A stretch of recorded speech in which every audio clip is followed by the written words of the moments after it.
of a society that destroys its currency, and believe me, there's been plenty throughout the ages. When you destroy the currency by debasing the currency, printing the money, diluting the metal or whatever, or using a computer, when you debase the currency, you destroy the middle class, and the wealthy get wealthier. There's a transfer of wealth automatically from the middle class and the poor to the wealthy. That is what's happening, and that's why there's a lot of dissent right now, and a lot of people very angry and upset because the middle class is shrinking. It's poorer now than it used to be. We used to have the largest and the richest middle class in the history of the whole world. But today, the wealth that you see that still exists in the middle class is based on debt. So it's a fiction that the wealth is still there. And the middle class now is threatened because of this economic system. So whether you're wasting money overseas, or whether you're debasing the currency, or having the government spend the money instead of the people spend the money, you're going to end up with a mess like this. This is the reason I make a suggestion for my first year in office to cut spending by the government by $1 trillion.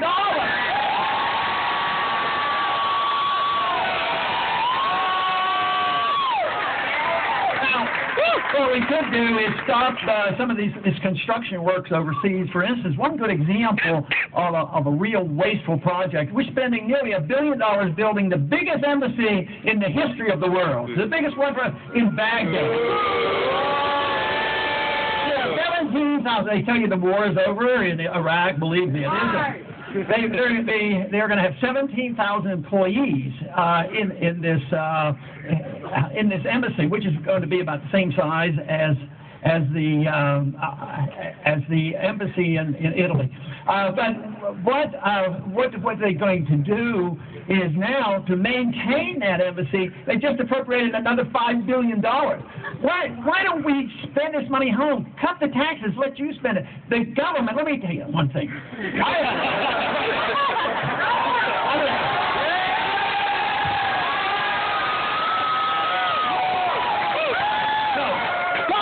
I'm going to be serious about it. Now, I've met a couple of bureaucrats and a few politicians in the time I've been in Washington. And let me tell you, they're not smart enough to know how to spend your money. I'll tell you, people worry, he's going to cut $1 trillion out of the budget. No, we're not cutting $1 trillion out of the spending. We're just transferring the responsibility of the spending to the people rather than the government.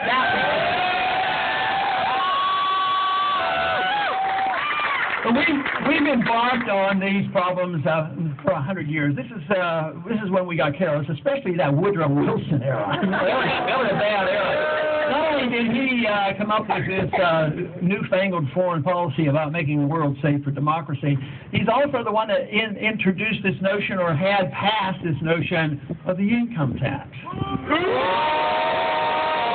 Now, the reason the income tax is a vicious tax, it's based on the fact that you endorse the idea that government owns all your income, and the government allows you to keep a certain percentage on their conditions.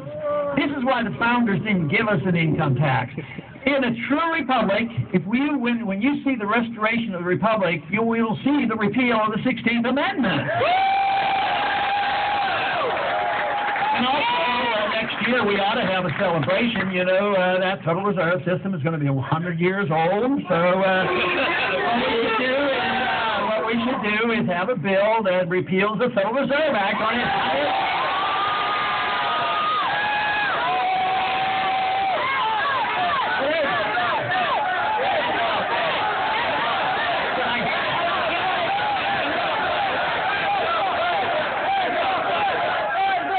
Wonderful idea.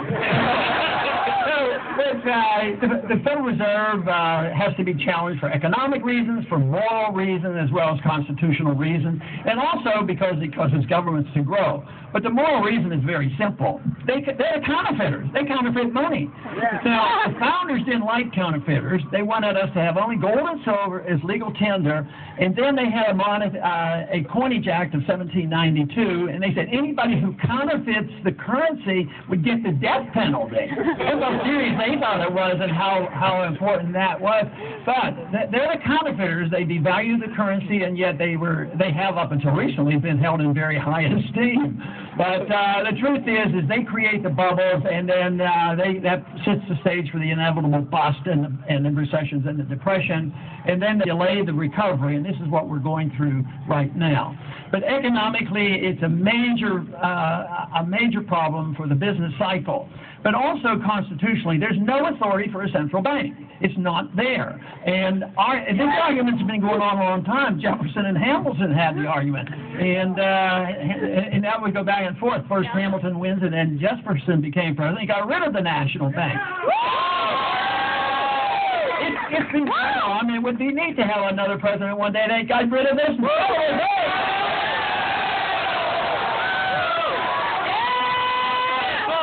If the issue indeed is liberty, it means also that the opposite of liberty is big government. The bigger the government is less liberty. It's just automatic that way. So if you think you can have big government and a lot of liberty, it's not the case.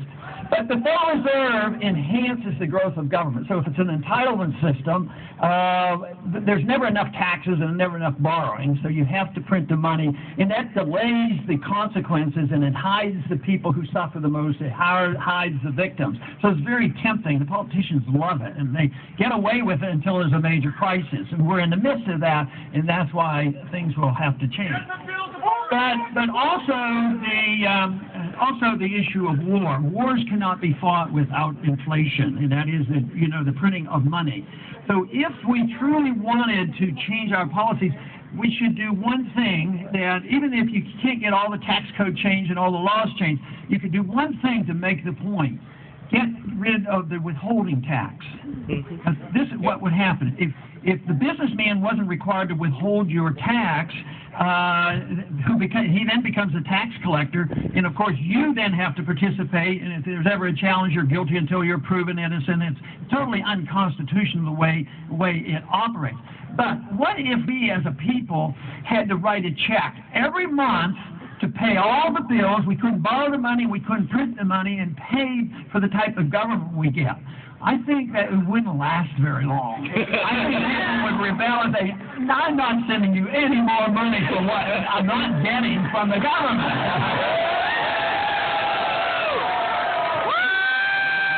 But for politicians, deception is overly tempting, and they yield to the temptation of the money. And you have to admit, for a long time, it sort of worked for the favor of the politician, because they can go and promise whatever they want, and they can borrow the money, and we were so wealthy, and we were able to do it for a long time. But things are changed now. The wealth is gone. The control now is on special interests. We don't endorse the principle of liberty and earning and allowed to keep what you earn. What we have endorsed is that the government's responsible for redistribution of wealth and to manage our lives and manage the world. And that is exactly opposite of what a free society is all about. But if we continue to do this, the country will go totally bankrupt. It's technically bankrupt right now, but it will go bankrupt, and that's when you'll see the destruction of the currency. But we're approaching that rather quickly. And if we continue to do this, we'll see more and more power. The argument in Washington, the argument in the campaigns, isn't so much liberty versus big government. Unfortunately, my goal, of course, is to take the position that it should be the contest between liberty and big government. That's what the campaign is.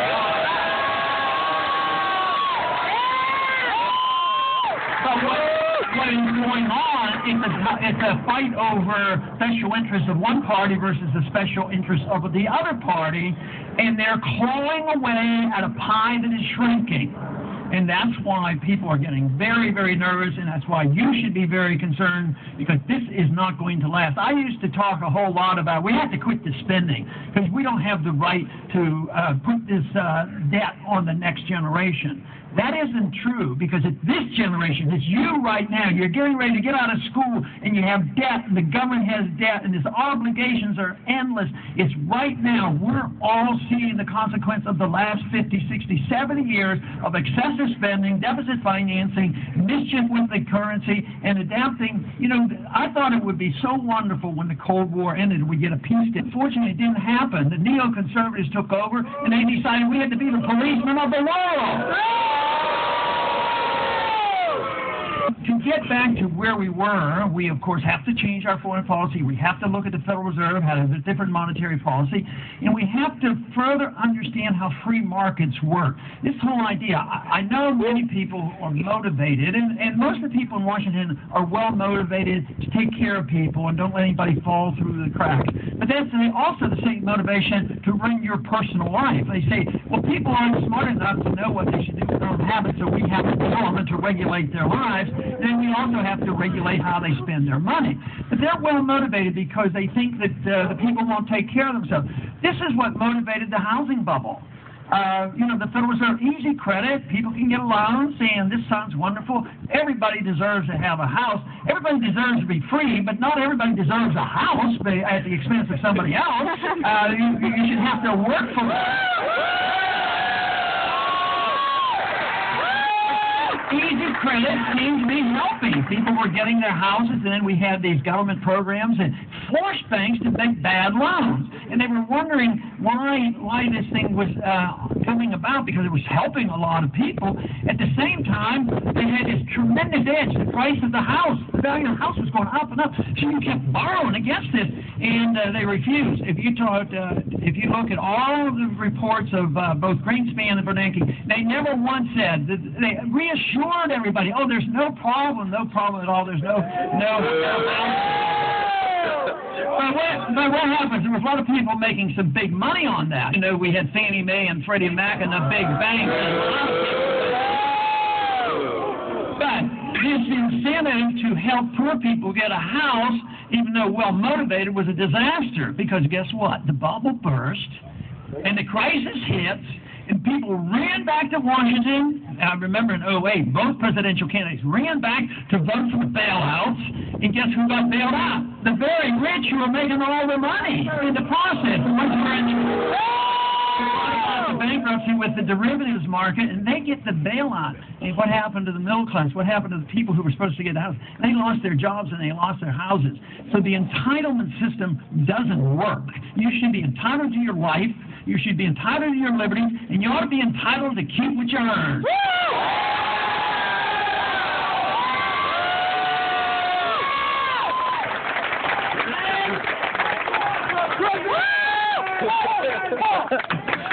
Well, I so often think that we've lost, as a people, we've lost our confidence how the market works.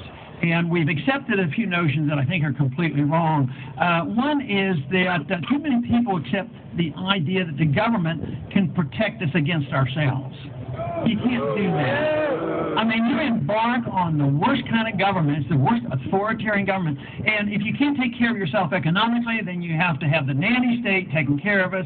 But also, if you can't protect, if the government can protect you against yourself, that means they want to regulate every personal habit that you have. And it is true, when you have total freedom, some people are going to misuse that freedom. And sometimes they're going to do things that you're not going to like. But the whole thing is if you let the government make those decisions, when they make a mistake, they make them all for everybody. In a free society, you make a mistake, you make it for yourself, and you ought to suffer the consequences.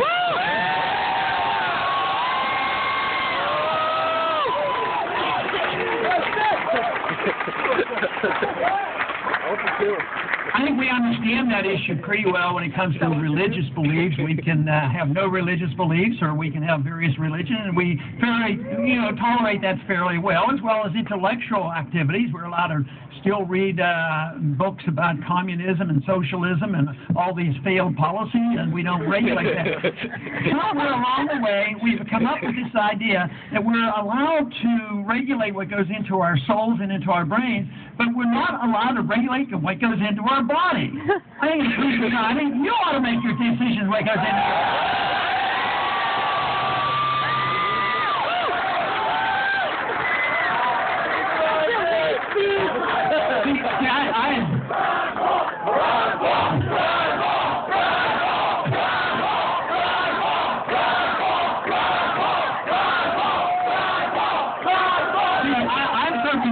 A good idea. I would even allow you to drink raw milk if you wanted to.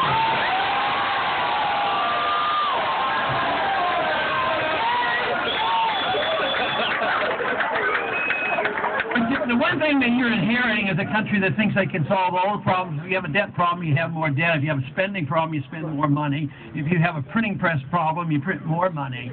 But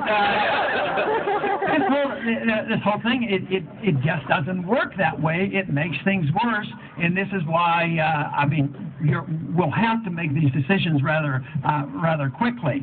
But you know, in the personal liberty issue, I think this is probably one of the most serious things because it seems to be ignored. After 9/11, which was a horrible day in our history, but I think because there has been a lot of misunderstanding exactly what happened, I don't happen to believe that we were attacked because we're free and prosperous. I don't think that's the case. But anyway, there were a lot of things on the books that they were trying to do. They had been itching to go to war against Iraq. It was their excuse to go to Iraq. Iraq had nothing to do with 9/11. They had no weapons of mass destruction.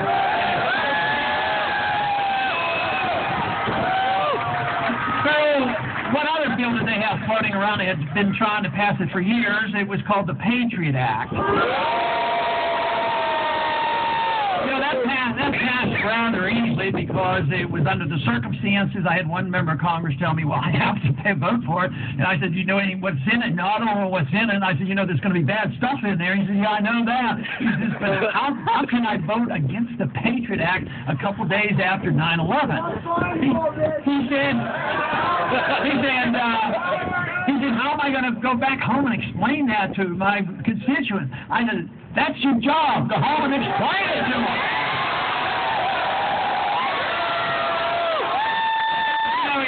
If they would have called that bill repeal the Fourth Amendment Act, maybe they wouldn't have had so darn many votes for it. So when we get rid of the Patriot Act, we're going to call the bill Restore the Fourth Amendment.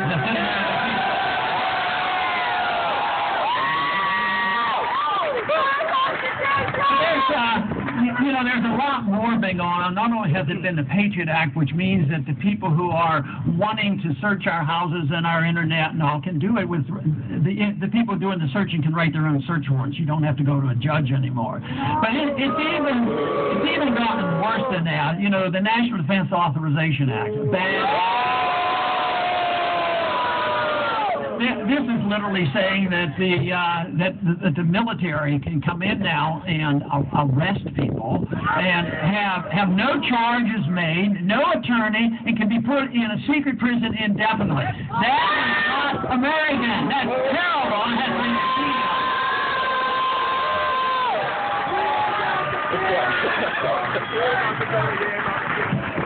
the other day, Obama wrote an executive order.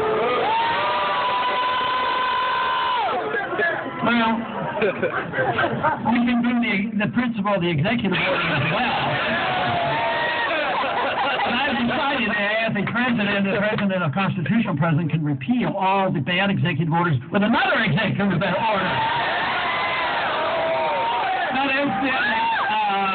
a Defense Production Act that's been on the books, and in time of war, the president can take over everything. The whole economy, can socialize the whole economy and the banking system and everything. But this time it was renewed by executive order just a couple weeks ago, and he added this thing, not in times of war, but he can do it in times of peace as well. Just wondering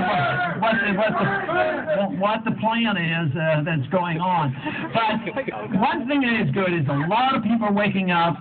There's not enough of people awake in Washington, but there are a lot of you are waking up. Not only have you awakened with regard to the Federal Reserve and all, but you know when you heard about Stop Online Piracy Act, guess what? A lot of people called their congressmen. They took those off the docket. They're not even working on them.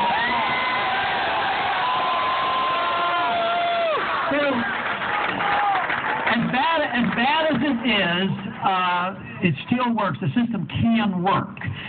It's just that we have been inundated with bad philosophy, bad economic philosophy, and loss of confidence in the true free society.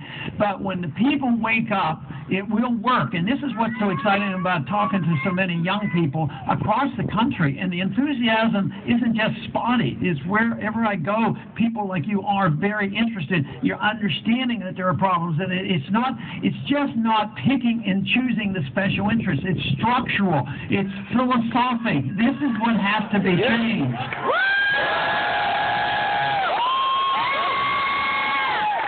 You know, we're working hard, at least pretending, in Washington on the budget. But, you know, the crisis is not a budgetary crisis. The budget is the symptom of the crisis of us understanding what the role of government ought to be. The role of government in foreign policy should not be to be the policeman of the world. And that's government shouldn't be the nanny state and taking care of everybody from cradle to grave and bankrupting the country and put in programs that don't work.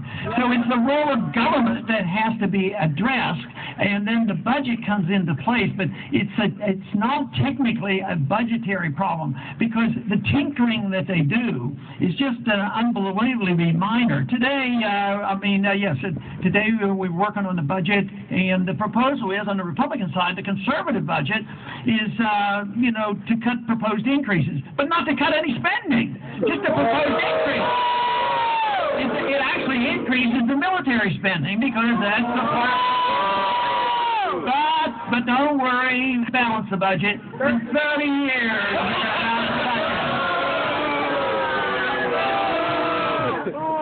So I think the problems are very obvious. I think the crisis is at our doorstep. But the enthusiasm for change is there. It has to be done. It will be done. Even if we don't change things with the Federal Reserve in a calm, deliberate fashion, the system is going to collapse itself, because they end up destroying the money. But we should be very optimistic that we can accomplish this, because the people are responding in a very favorable way. But we also have to change a couple attitudes. So often, I'm sure some of you have been accused of this, that you just want to go back to the Dark Ages. You want to go back to the Dark Ages, back to the Constitution, and back to these Dark Ages. But you know where the Dark Ages are? They endorse tyranny. That's where the Dark Ages are. Freedom is a new idea. Relatively speaking, in history, has been really tested best in this country, and we've sort of given up on this. So we don't want to go back. What we want to do is pick up the pieces where they were and improve on it. We can have a better gold standard. We can have a better understanding of individual rights. We certainly can have a better understanding, or at least improve on what the founders advised about a foreign policy of non-intervention in friendship and trade. I think, for instance, that we ought to admit that sanctions don't work. Sanctions aren't actually an act of war. So whether it's sanctions against the Iranians or sanctions against Cuba, they think it's about time we started talking to the Cubans and going. I mean, the Castros are still living down there, and after 40-some years, they've used us as a scapegoat and blamed us for all the problems. So there's so many things that we can improve upon and pick up the pieces. But bringing with the principles of liberty and this whole idea of freedom is such a wonderful answer to our problems, because everybody should endorse freedom, whether you're left, right, middle, conservative, because what it does is it invites the answers to our problems, because we do have diversity. We have diversity in religion, so the diversity of how you're going to use your freedom is so important. You know, if you use it one way, but the one thing it takes is tolerance of others. If they do things that you don't like, and you can't say, oh, that's terrible, we have to have a law against that because I don't like what they're doing. As long as you don't hurt other people and mind your own business, it would work.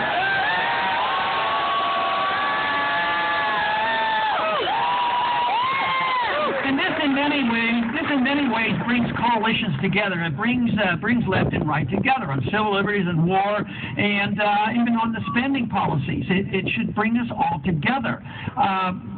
In Washington, and even today, and lately in the last few weeks, I've been getting a lot of suggestions, a lot of advice from the media and from other people. They keep saying, "When are you going to drop out of this?"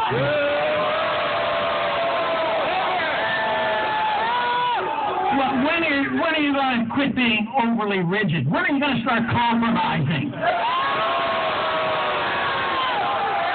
My answer to that is there's been way too much compromising for way too long. Because that's exactly what they do. The leadership of both parties compromise, and they have the same foreign policy, they have the same monetary policy, they have the same spending policies, they have the same entitlement system, and they endorse this whole principle of lobbyists running the show and fighting for their piece of the pie. So what we need really is actually less compromise. We need coalition building. We need to bring people together. I believe our Constitution and the principle of liberty will bring us together. And if we accept these basic principles of more tolerance for other people, just remember, tolerance doesn't mean endorsement. You know, I happen to think, for instance, that the drug war is totally useless.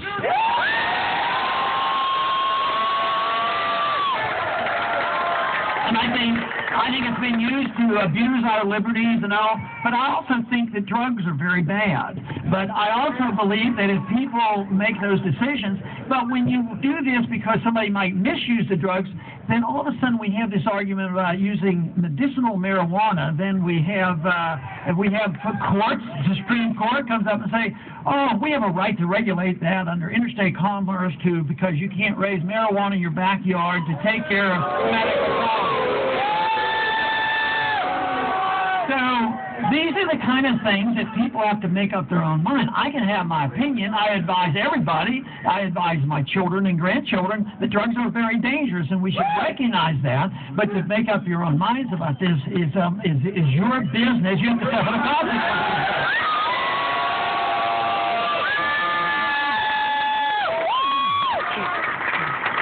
But if you look at the consequences of the drug war, it's a disaster. It's a $1 trillion deficit. I think over the 20, 30 years, it's like $3 trillion of debt that has accumulated.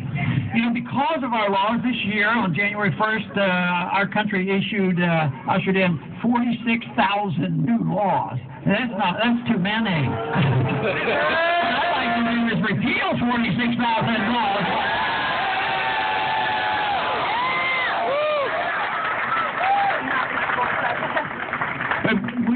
We can do that. We must do that, but we have to restore this confidence that we need.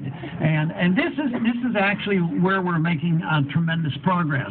What we need to do is continue to be energized. We each have a responsibility. If you endorse what I say and understand it, you know, you're going to be in a